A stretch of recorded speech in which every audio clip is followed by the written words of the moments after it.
not sure that she could hear it. Maybe they're searching for a criminal or something. I don't know. Then we were disconnected.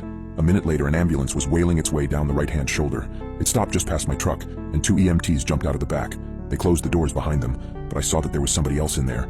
Somebody dressed in riot gear, holding a big gun. The EMTs dragged the guy with the Boston accent by the arms over to the ambulance. They opened the doors and sort of tossed him in, and then followed behind. I saw the riot gear person again for a second, and then the door slammed shut and the ambulance sped off down the shoulder out of sight. Somebody 4 cars ahead of me got the idea to follow the ambulance out of there. I watched as a red car with a New Jersey license plate tore into the shoulder lane and sped after the ambulance.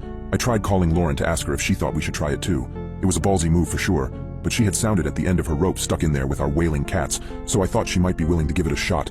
This time, the call didn't even go through. I was getting ready to try calling again when I heard this loud blast. A puff of smoke blossomed somewhere up ahead, and all of a sudden, there were chunks of a car flying through the air.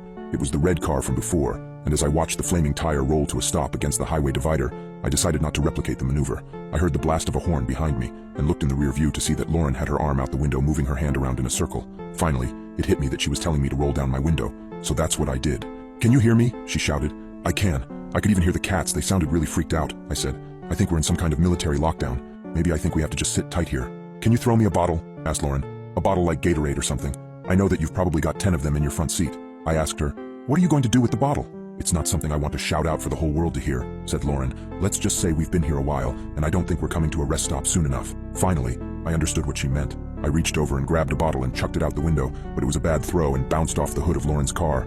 I tried again, and this time she caught it. She rolled up her window, and in the rearview mirror, I watched her fuss around as she presumably tried to pee into the thing. This was when the fleet of massive trucks started rolling in on the southbound side of the highway. Some of them had cranes sitting on long flat beds, and others had big chunks of some kind of metal material. Soon the southbound side was jammed up with these giant trucks in their haul. Then they started to get to work. "What are they doing?" asked Lauren, after rolling her window back up. "Are they building an effing wall?"